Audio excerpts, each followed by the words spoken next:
fifth and the last session of Phoenix Aero. This will be on avionics. Next slide, Soumya. There are some instructions we would like to tell you. Kindly close all the tabs in application to avoid any distraction. Um, Whatever questions or queries you have, please write it in the chat box. All these queries will be cleared either in the last, which will there'll be a Q&A session in the last 15 minutes, so it will be cleared there. And anytime there's a question, you guys can unmute and speak only when the speaker has asked you to. There'll be questions in between, you guys can answer in the chat box too. For today's session, we have Soumya Gupta, Avionics Head, and Alok Prasad as the speakers. I would like to hand it to Soumya Gupta. Soumya, you can. Good evening, everyone. Yeah. I hope I am audible. Yeah, you are audible. Okay. Yes, Soumya, we can hear you. Okay. So I hope everyone is doing fine. Let's start our fifth session, Avionics, of our aero modeling workshop. Coming to the session objectives, at the end of our session, we would be able to identify all the components that are required for a basic RC aircraft. We would be able to know their functionalities and their specifications. We would also learn about the telemetry in system and how they are incorporated in an aircraft. We would also see how obstacle detection system is incorporated in small RC aircrafts. Okay, so could anyone of you tell me what are the basic avionic components used in an RC aircraft? You can unmute your mic and speak.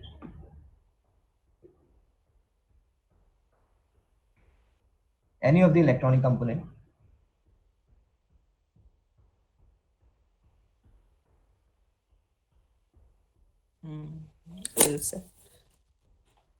Sir, propellers, motors, receivers. Yeah, correct. Motors, propellers, and Receivers. what?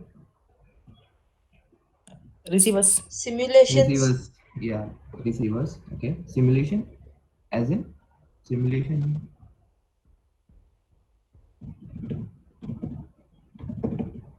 Okay, let's move on. Like motors and propellers and receivers, they are correct answers. The most important electronic component of an RC aircraft is a BLDC motor. As you all know, BLDC motor is the main component because it provides the main throttle, the thrust to our aircraft through which it can fly.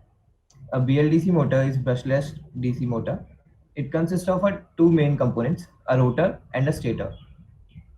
Rotor consists of permanent magnets, and it's a part which rotates in a BLDC motor.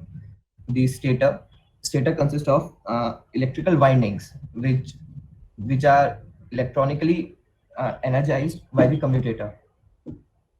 A BLDC motor has 3 wires which are connected to each of the windings. Let's see what is the difference between a brushed DC motor and a brushless DC motor. As you can see, in brushed DC motor, the permanent magnets, that is the north and south pole, they are fixed. That is, they are at the stator part of the motor.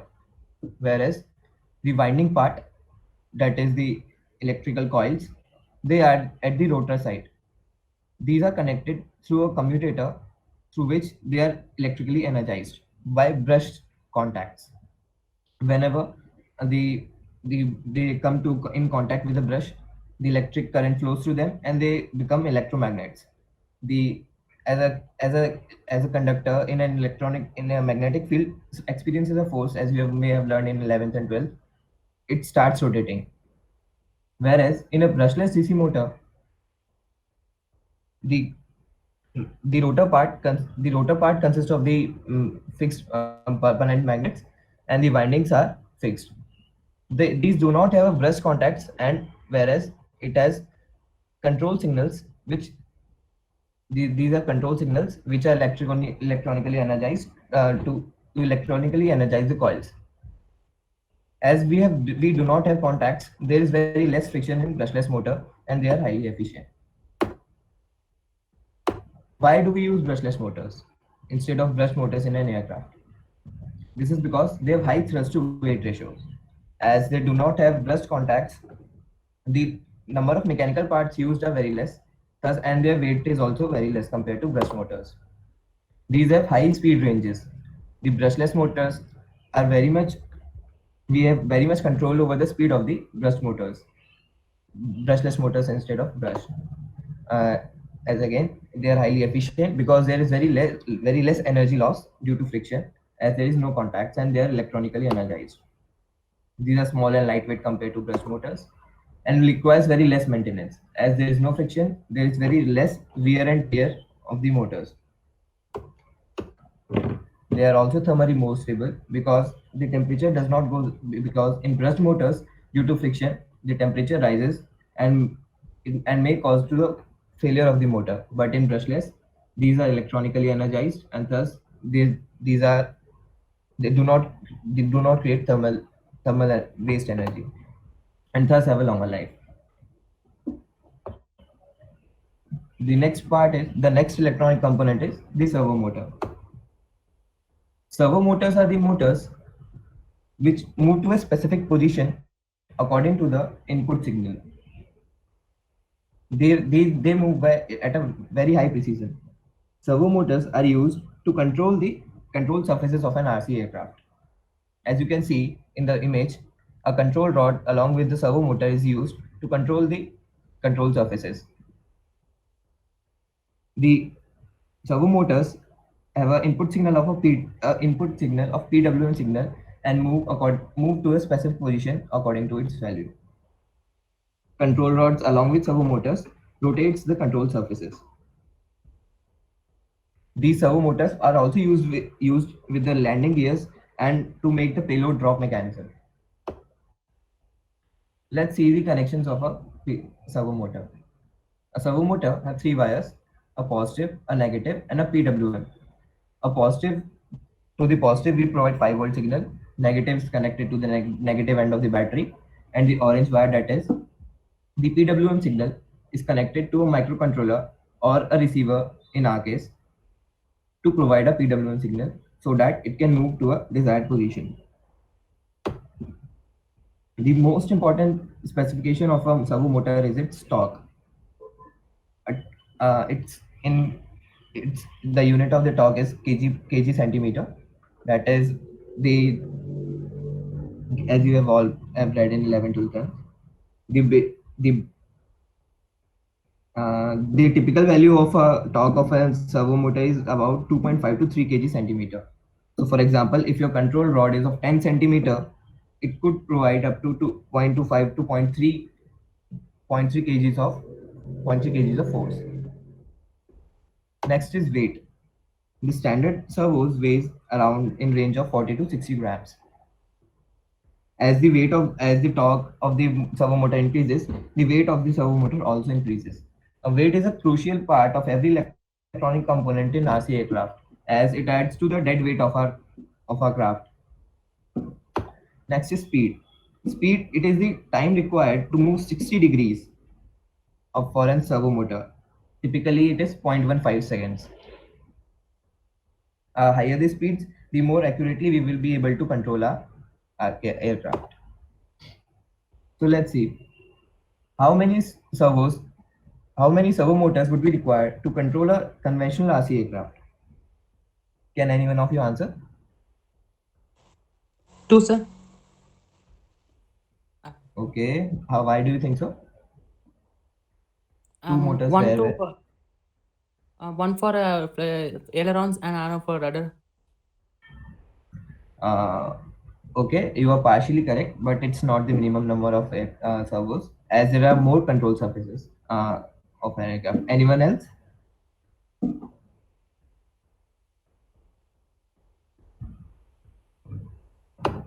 Okay, let's see the control surfaces of an aircraft. There is a right aileron, there is a left aileron, a rudder, and an elevator. So for the full control of an aircraft, we would be requiring 4 servo motors. to control each of the control surfaces. Your your idea was correct, but the number was partially wrong. Okay. Next. So we have read about both the motors, but how do we power it? So the battery. Battery is the source of power for the aircraft, and is actually the quite important part. What would be a requirement for a battery to be used in an RC aircraft? Like what properties should it have?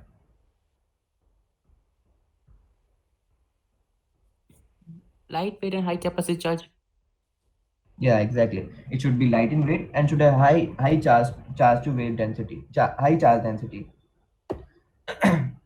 As you all know, a lithium polymer battery, it has the highest charge density and is also used in all the electronic components, all the electronic devices, as in your phone and your Bluetooth devices and all the other electronic components use LiPo batteries because it has the highest charge densities and are very light in weight. For our RC aircrafts also, we use lithium polymer battery. For choosing a proper battery for our aircraft, we must see two specific points. The main criteria for choosing a LiPo battery is its mAh rating. So, can anyone of you know the full form for mAh? Milliampere hour. Yeah, exactly. And you know what it is the mAh, milliampere per hour. What it is the quantity of representing what, like charge, current, or what is it showing? Charge. Yeah, battery is is represented in terms of charge. Higher the charge, higher its capacity. So the main criteria of choosing a LiPo battery is its charge. The we all should also consider the maximum output current of the battery. For example, if your motor takes up to say 70 amperes of current and your battery is able to provide only 50 amps at max, so the battery could not go with that motor and can't be used. Similarly, the flight time also alters the battery capacity very much. For example, if you need a 3-minute battery of 3 minute of flight time, your capacity of required mAh rating would be something, and for if you require a flight time of 5 minutes for your aircraft, a capacity would be different. For calculating what mAh rating battery you need require for the aircraft according to flight time is quite easy, as it is the charge, and every motor comes with a specific current rating, like it's used 50 amperes or use like 70 amperes or like 20 amperes per second. So by multiplying the time we can calculate the charge, and similarly we can get the required mAh rating for the battery. Okay, so we have seen how to provide thrust to the aircraft. We have seen how to power the motors. Now, how do we control the speed of our motors? Here, this electronic speed controller comes to the picture. An electronic speed controller is an electronic circuit that controls and regulates the speed of an electric motor. It also provides reversing of the motor and dynamic braking in case of accidents. Every electronic speed controller comes with a maximum current rating, that is the maximum current it could supply. The same case with as same as in battery. The highest current that could be provided by ESC is its main criteria of choosing. For example, your motor is of 50 ampere current rating. So for it should be marginally above, the speed controller should be marginally above its value. Like it should be of 70 to 80 amperes, maximum current rating of the ESC. It should be marginally above the current rating of the motor. Electronic speed controller uses a PWM signal from microcontroller to control the speed of the motor. Same as of servo, ESCs also take PWM signal as an input. Let's see the connections. Electronic speed controller has three outputs which are connected to the inputs of the BLDC motor, as it's controlling its speed only. Power supply, the LiPo battery connections, positive and negative are connected, and a PWM signal to control the speed. they are connected to the ESC. Let's see the complete circuit of for our aircraft. We have a LiPo battery which is connected to the ESC. With ESC is then connected to the motor, and the receiver, which is receiving all the signals, is connected to the ESC and the servos, as the receiver is the thing which provides the signal what to do and what not to. But as you all know, a motor has a the battery for a motor is in range of 15 to 22 volts, while servos work on 5 volts, receiver works on 5 volts, and so a battery. So instead of using another battery of 5 volts along with the main LiPo battery, we use battery eliminator circuit. A battery eliminator circuits convert the 15 or 22 volt to the 5 volt so that it can be used with the servos and the receivers, and we do not require to use a different battery along with it, along the main LiPo battery. So the receiver is connected to the servos and the electronic speed controller. As they both take PWM signals, the receiver output is a PWM signal. Okay. So how do we control our ARC aircraft from wirelessly? Using the transmitter. Transmitter is the operator's user interface, typically with 1 or 2 joysticks and additional switches and knobs. Transmitter usually have 2 types of controlling mechanism: analog and digital. Analog, that is, have a value between 0 and something, 0 to 180, like 0 to 180, 0 to 200. It can take any value between them so that we can control the speed in a range. And the other is digital, that is only 2 values, 0 and 1, like the switches or the knobs, like on and off. So for controlling the speed, for controlling the ailerons, we would require the analog control, that is the joysticks. Every transmitter has a fixed number of channels. Every channel corresponds to a different servo to be controlled in the RC aircraft. Along with the transmitter, a receiver is must. Receiver is the central component in any RC system. It receives the signals from the transmitter, that is the TX signals, decodes them, and distributes corresponding commands to the servos. The commands, the signals which are received by it from the transmitter, they are decoded in the receiver, and the commands are given to the servos in form of PWM signals.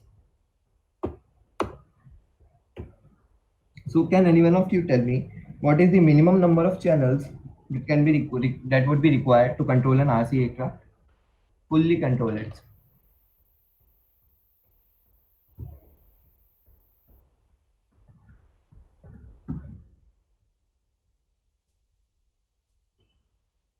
Hello, everyone, anyone? 5, sir. 5, can you name them? Like functions? Yes, sir. Each for each servo motor and 1 for a main propeller BLDC motor. Okay, you are very close.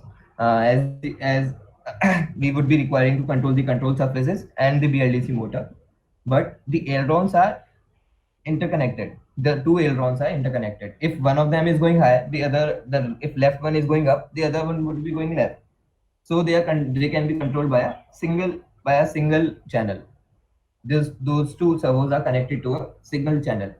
So we would require only 4 channels: 1 for aileron, 1 for the rudder, 1 for the throttle, and 1 for the elevator. Okay. Now I'll hand over the presentation to the Alok. Am I audible? Yeah, Alok. Okay, so good evening. I'm Alok, and now we'll be discussing about telemetry system and then about obstacle detection system. So does any of you have any idea about what is a telemetry?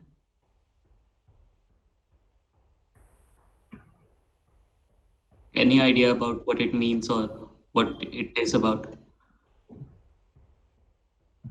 No. So telemetry is basically derived from 2 Greek words, tele and metron, which basically means far off and measure. So telemetry is basically the measurement of far off variables or quantities. So now, why do we need to learn about telemetry in case of aerial vehicles? So telemetry system is used to retrieve flight information of the aircraft on your computer or on your radio controller. So before we look at the block diagram of the telemetry system, let us look at the main steps involved. So the main steps which are involved are mainly three. So first is converting measured quantities to signals, electronic signals. Next is transmission of signals over proper channels. And after that, there is retrieving this from the signal, retrieving the data from the signal, and for doing further calculations and graphical analysis. So now let us understand the block diagram of the telemetry system. So Soumya, next. So the first thing you all see is a measurand. A physical variable or a quantity under measurement is called a measurand. So now we have a transducer or a sensor. Does anyone have any idea about what a transducer does? Any idea? Transducer? I've said it in just 5 minutes. Conversion of energy. Something. Conversion of energy from what? Sir, it converts every set of information such as measuring things or any information into electromagnetic wave. Electrical signals, yes, correct. So a transducer converts physical variable, which is to be telemetered, into electrical quantity. In most cases, this quantity is an electrical signal. Next, we have a signal conditioner. It converts the electrical output of the transducer into the electrical signal, which is compatible with the next element, which in this case is a transmitter. Now you all have already seen a transmitter and what it does. So its purpose is to transmit the information signal coming from the signal conditioner using a suitable carrier signal to the receiving end. Now transmitter performs 4 basic functions, which include modulation, amplification, signal converters, and multiplexing. Can any of you tell me what modulation is? So biasing the electromagnetic wave of low wavelength with low frequency with biasing carrier frequency of higher frequency. Yeah, so basically superpositioning the message signal with a high frequency carrier signal. Why do we need to do modulation? So usually for receiving a signal with a lower frequency requires a high amount of high altitude, which is not practically possible. Only energy frequencies with higher frequency can transmit easily and receive easily, sir. Good. So yeah, that's correct. Now, does anyone know about amplification? What amplification means?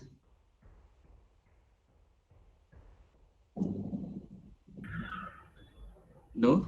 So amplification is basically increasing the amplitude of the signal. Simple. Now we have signal converters. So depending on the signal transmission medium and the nature of the carrier signal, signals are converted from one quantity into another. For example, we have digital to analog converters, we have voltage current converters, etc. After that, we have multiplexing. Multiplexing is the process of combining multiple input signals into one signal over a shared medium.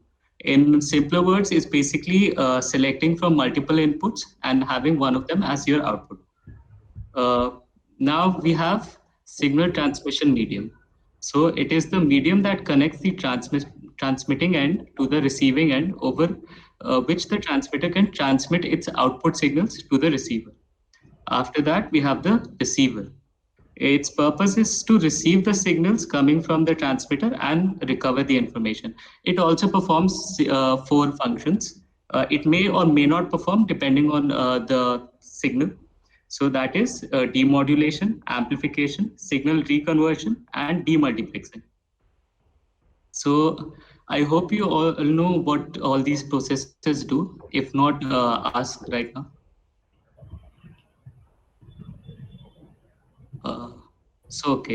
So next we have another signal conditioner in the block diagram. So it processes the receiver output as necessary to make it suitable for the end device. And lastly, we have the end device. The end device is responsible for data processing and data storage and other calculations. Now, it is important for all of you to understand this telemetry block diagram before we start with the obstacle detection system. So if anyone has any doubts regarding this, please ask right now.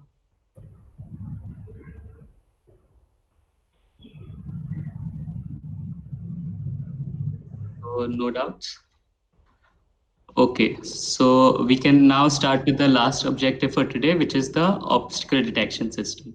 So can any of you guess what methods we can use to implement an obstacle detection system for a quadcopter?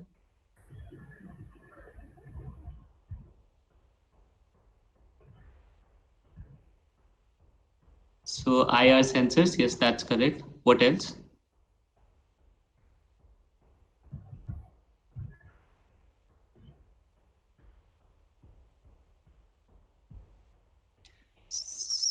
So there are many ways of doing it. For example, we can use camera and we can do image processing. We can use augmented intelligence. We can use GPS, or if it's only for the indoors, we can use indoor positioning system. We can use ultrasonic sensors, and there are other ways as well.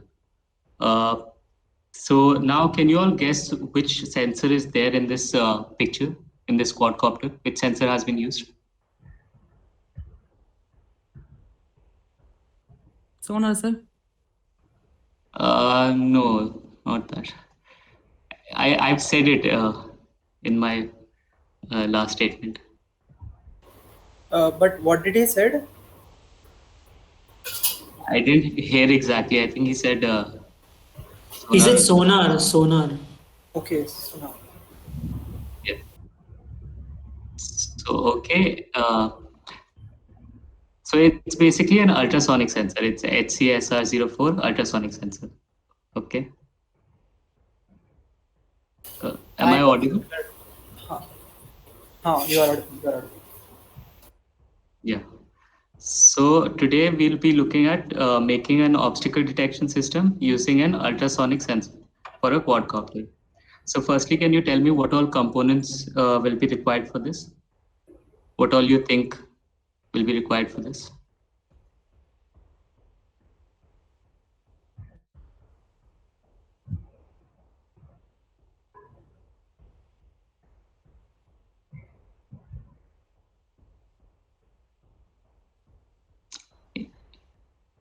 Is image processing the answer for this question?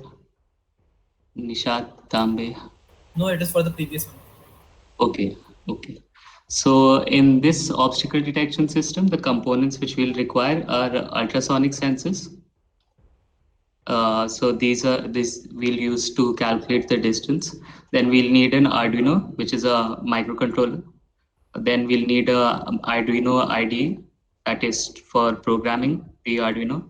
Then we'll need jumper cables for making the connections, a channel in the transmitter, and lastly a buzzer or an LED as an indicator. So while I go through the next diagram, I want you all to relate it with the telemetry system, the block diagram which we saw earlier. So if we move over to the next slide and the diagram. So here the distance is the physical quantity which we need to measure. Next we have ultrasonic sensors, which are the transducer in this case. So it sends now the transducer, or in this case the ultrasonic sensor module, sends the raw data to the microcontroller.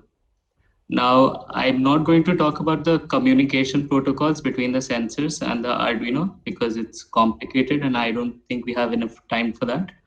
But for those of you who are interested, you can learn about I2C communication, UART communication, SIP communication, and others. So yeah. After the microcontroller converts the raw data into usable data, which is done through calculations. Using this data, we can set the conditions for the LED and the buzzer, which in this case are our indicators for the obstacle detection. So now that we're done with the system block diagram, let us move ahead. So till now we have seen everything we have seen is about electronics, and nothing has been said about the programming part. But the next slide will give you the basic picture of how we are going to program this. So as you all can see, it's a flowchart representing the system. So in this, the first the transmitter sends the signal.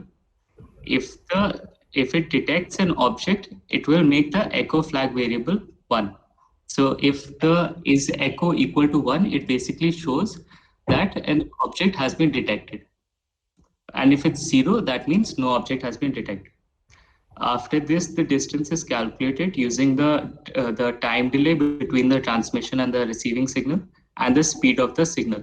So the formula of calculation in this case will basically be delta t, which is the time difference, divided by 2.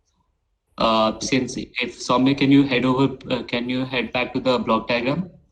I think 2 slides back.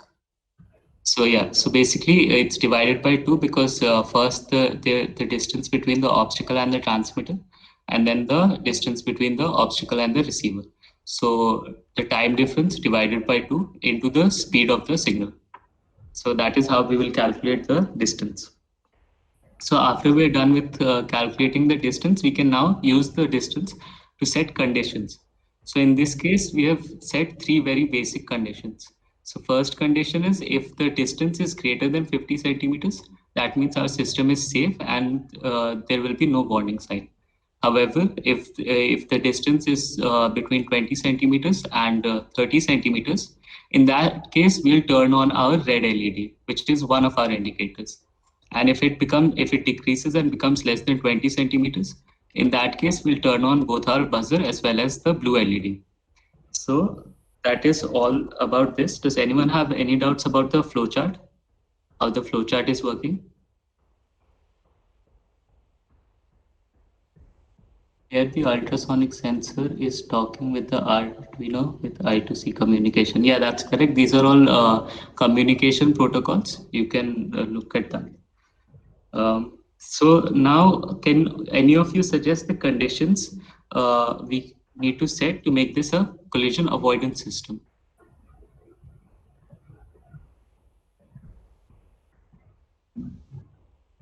Because right now, all our system is doing, it is getting the distance and it is displaying whether the system is in danger or not.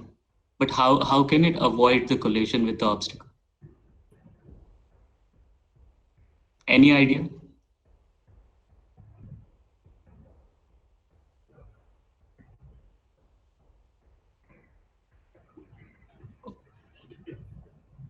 So since none of you have an idea, I'll give you a hint. So first think about what the quadcopter should do when it detects the object.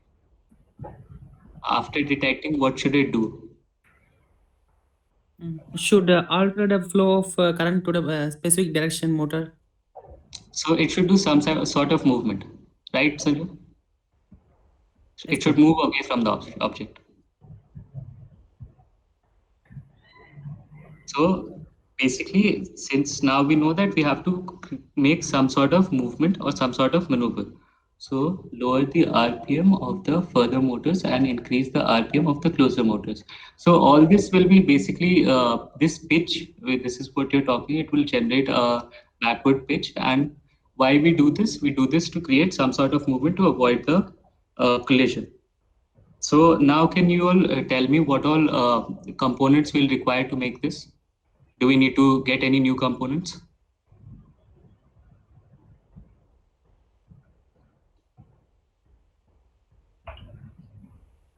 Anyone?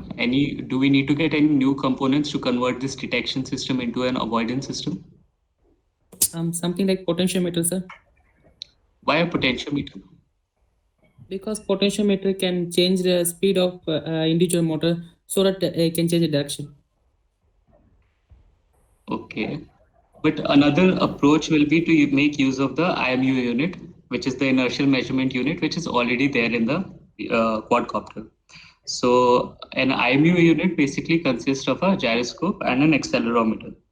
So gyroscope measures the angular velocity and our accelerometer measures the acceleration. And using this, we can write the conditions about the movement of the quadcopter. So now that and we can write many conditions. The conditions which we took up in the flowchart were very basic and it didn't consider the edge cases. But in reality, we'll have to consider many edge cases. So now that we're done with the objectives, I have one important question for all of you. So now consider a system. So my system circuit is correct, my program is also correct, and my system starts flying. After that, it detects an obstacle. Now it sends the message that the obstacle has been detected and it will make impact with the obstacle within 1 second. But we have programmed all the avoidance cases. And so we say it's good to go. However, still our system crashes. Why is that the case?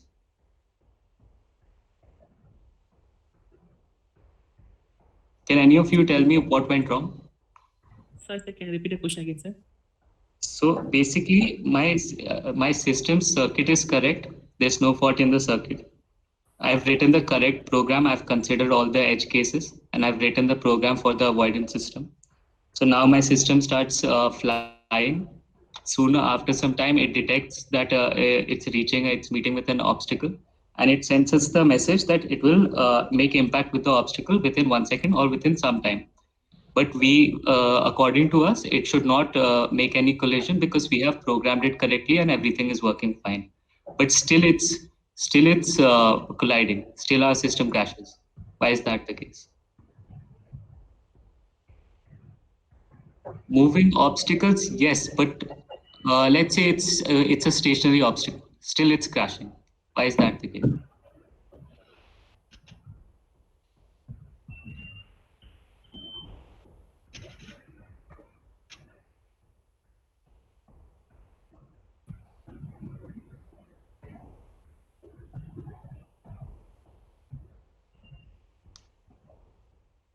So the answer that I'm looking for is actually drone interference.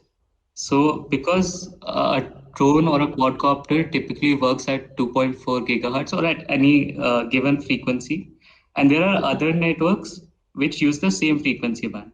So because of this, there is a communication delay which leads to delay in data transmission, and it also leads to inaccurate data being processed. So because of this, our system can still crash. So can any of you tell me the solution for this?